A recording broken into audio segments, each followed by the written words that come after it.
ನಮಸ್ಕಾರ ವೀಕ್ಷಕರೇ, ಇಂದಿನ ವಿಡಿಯೋದಲ್ಲಿ ನಮ್ಮ ಹೃದಯಕ್ಕೆ ಹತ್ತಿರವಿರುವ ಒಂದು ವಿಶೇಷ ಹಬ್ಬದ ಕುರಿತು ತಿಳಿಯೋಣ. ಅದುವೇ ಗೌರಿ ಗಣೇಶ ಹಬ್ಬ.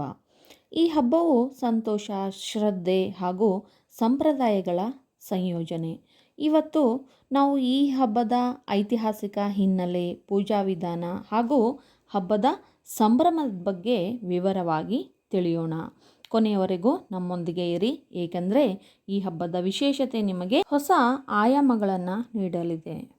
ಇಲ್ಲಿವರೆಗೂ ಈ ಜ್ಞಾನ ಬೆಳಗು ಚಾನಲನ್ನು ಯಾರು ಸಬ್ಸ್ಕ್ರೈಬ್ ಮಾಡಿಲ್ಲ, ದಯವಿಟ್ಟು ಸಬ್ಸ್ಕ್ರೈಬ್ ಮಾಡಿ, ಅದರ ಜೊತೆಗೆ ಲೈಕ್ ಮಾಡೋದನ್ನು ಮರಿಬೇಡಿ. ಗಣೇಶ ಹಬ್ಬವನ್ನು ಲೋಕಮಾನ್ಯ ತಿಲಕರು ಸಾರ್ವಜನಿಕ ಉತ್ಸವವನ್ನಾಗಿ ಆಚರಿಸಲು ಕರೆ ನೀಡಿದ ಬಳಿಕ ಭಾರತದಾದ್ಯಂತ ಅದ್ಧೂರಿಯಾಗಿ ಆಚರಿಸಲಾಗ್ತಾ ಇದೆ. ಆದರೆ ಇದಕ್ಕೂ ಮುನ್ನ ಗೌರಿ ಗಣೇಶ ಹಬ್ಬ ಅಥವಾ ಗೌರಿ ಹಬ್ಬವನ್ನು ದಕ್ಷಿಣ ಭಾರತದಲ್ಲಿ ಮಾತ್ರ ವಿಶೇಷವಾಗಿ ಆಚರಿಸಲಾಗುತ್ತೆ. ಈ ಹಬ್ಬ ವಿವಾಹಿತ ಸ್ತ್ರೀಯರಿಗೆ ಮೀಸಲಾಗಿದ್ದು, ಸಾಮಾನ್ಯವಾಗಿ ಹಿಂದೂ ಕ್ಯಾಲೆಂಡರ್ ಪ್ರಕಾರ ಕಾರ್ತಿಕ ಮಾಸದ ನಂತರ ಬರುವ ಭಾದ್ರಪದದ ಶುದ್ಧ ತೃತೀಯ ದಿನದಂದು, ಅಂದರೆ ಭಾದ್ರಪದ ಮಾಸದ 3ನೇ ದಿನದಂದು ಆಚರಿಸಲಾಗುತ್ತದೆ. ಗೌರಿ ಹಬ್ಬ ವಿವಾಹಿತ ಮಹಿಳೆಯರು ಆಚರಿಸುವ ಹಬ್ಬವಾಗಿದ್ದು, ಈ ದಿನದಂದು ತಮ್ಮ ಪತಿಯರಿಗೆ ಹೆಚ್ಚಿನ ಆಯಸ್ಸು, ಸಂತಾನ ಭಾಗ್ಯ ಮತ್ತು ಕುಟುಂಬಕ್ಕೆ ಸಮೃದ್ಧಿ ಸಿಗಲಿ ಅಂತ ಬೇಡಿಕೊಳ್ತಾರೆ. ಗೌರಿ ಗಣೇಶ ಹಬ್ಬದ ಇತಿಹಾಸವು ತುಂಬ ಪ್ರಾಚೀನವಾದದ್ದು. ಗೌರಿಯು ದೇವಿ ಪಾರ್ವತಿಯ ರೂಪವಾಗಿದ್ದು, ಮಹಿಳಾ ಶಕ್ತಿಯ ಪ್ರತೀಕವಾಗಿದ್ದೆ. ಆಕೆಯ ವಿಶೇಷ ಪೂಜೆ ಹಬ್ಬದ ಮೊದಲ ದಿನದಲ್ಲಿ ನಡೆಯುತ್ತೆ. ದೇವಿ ಪಾರ್ವತಿ ಗೌರಿಯಾಗಿ ಅವತಾರ ಪಡೆದ ದಿನವೇ ಗೌರಿ ಹಬ್ಬದ ಪ್ರಾರಂಭ. ದೇವಿ ಗೌರಿಯು ಸಕಲ ಸೌಭಾಗ್ಯವನ್ನು ಕೋರಿದ ದೇವಿ ಪಾರ್ವತಿಯನ್ನು ಪ್ರತಿನಿಧಿಸುತ್ತಾಳೆ.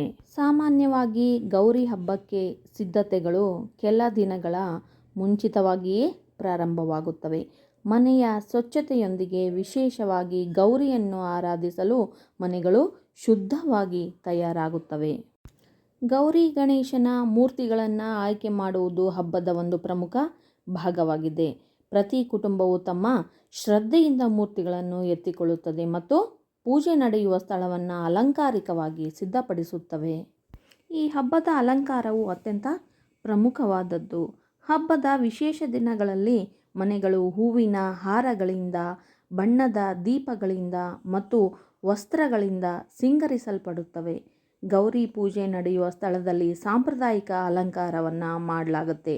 ಈ ಅಲಂಕಾರವು ಮನೆಗೆ ಹೊಸ ಶಕ್ತಿಯನ್ನು ತರುತ್ತದೆ. ಗೌರಿ ಹಬ್ಬದ ದಿನ ಮಹಿಳೆಯರು ಪ್ರಮುಖವಾಗಿ ಪೂಜೆಯನ್ನು ನಿರ್ವಹಿಸುತ್ತಾರೆ. ಗೌರಿ ಮೂರ್ತಿಯನ್ನು ಪೂಜಾ ಸ್ಥಳಕ್ಕೆ ತಂದ ಮೇಲೆ ಸಕಲ ಶಾಸ್ತ್ರಾನುಸಾರ ಪೂಜಾ ವಿಧಿವಿಧಾನಗಳು ನಡೆಯುತ್ತವೆ. ಪೂಜೆಗೆ ಅಗತ್ಯವಾದ ಹೂವು, ಧೂಪ, ದೀಪ ಮತ್ತು ನಾನಾ ಬಗೆಯ ಸಾಂಪ್ರದಾಯಿಕ ಅರ್ಪಣೆಗಳನ್ನು ದೇವರಿಗೆ ಸಮರ್ಪಿಸಲಾಗುತ್ತದೆ. ನೈವೇದ್ಯಗಳು ಹಾಗೂ ಹಲವಾರು ಸಿಹಿ ಪದಾರ್ಥಗಳನ್ನು ಅರ್ಪಣೆ ಮಾಡಲಾಗುತ್ತದೆ. ಪೂಜಾ ವಿಧಿ ಸಂಪೂರ್ಣವಾಗಿ ಪ್ರಾರ್ಥನೆ, ಶಾಂತಿ ಮತ್ತು ಶ್ರದ್ಧೆಯೊಂದಿಗೆ ನಡೆಯುತ್ತದೆ. ಅದಾದ ಮೇಲೆ ಗಣೇಶ ಚತುರ್ಥಿಯಂದು ಗಣೇಶನಿಗೆ ಪ್ರಾಣ ಪ್ರತಿಷ್ಠಾಪನೆ ಮಾಡಿ ಪೂಜೆಯನ್ನು ಪ್ರಾರಂಭ ಮಾಡಲಾಗುತ್ತದೆ. ಒಟ್ಟಾರೆಯಾಗಿ ಹೇಳೋದಾದರೆ ಗೌರಿ ಹಬ್ಬವು ಸಂಪ್ರದಾಯಗಳ ಸಂಕೇತವಾಗಿ ಶ್ರದ್ಧೆ, ಭಕ್ತಿ ಮತ್ತು ಒಗ್ಗೂಡಿಸುವಿಕೆಯ ಹಬ್ಬವಾಗಿದ್ದು, ಈ ಹಬ್ಬದಲ್ಲಿ ಗೌರಿ ಮತ್ತು ಗಣೇಶನ ಆರಾಧನೆ ಮಾಡುವ ಮೂಲಕ ನಾವೆಲ್ಲರೂ ಪ್ರಾರ್ಥನೆ ಸಲ್ಲಿಸುತ್ತೇವೆ. ತೊಂದರೆಗಳು ದೂರಾಗಲಿ, ಶಾಂತಿ ಮತ್ತು ಸುಖ ನಮ್ಮ ಮನೆಗಳಲ್ಲಿ ಬರಲಿ ಎಂದು ಕುಟುಂಬ ಸಮೇತವಾಗಿ ಎಲ್ಲರೂ ಪ್ರಾರ್ಥನೆ ಮಾಡುತ್ತೇವೆ. ಈ ಹಬ್ಬದ ವಿಡಿಯೋ ನಿಮಗೆ ಇಷ್ಟ ಆಯಿತು ಅಂದ್ಕೊಳ್ತೀನಿ. ಇಂತಹ ಇನ್ನಷ್ಟು ವಿಡಿಯೋಗಳಿಗಾಗಿ ನಮ್ಮ ಚಾನಲನ್ನು ಸಬ್ಸ್ಕ್ರೈಬ್ ಮಾಡಿ, ಶೇರ್ ಮಾಡಿ. ಜೈ ಗೌರಿ ಮಾ.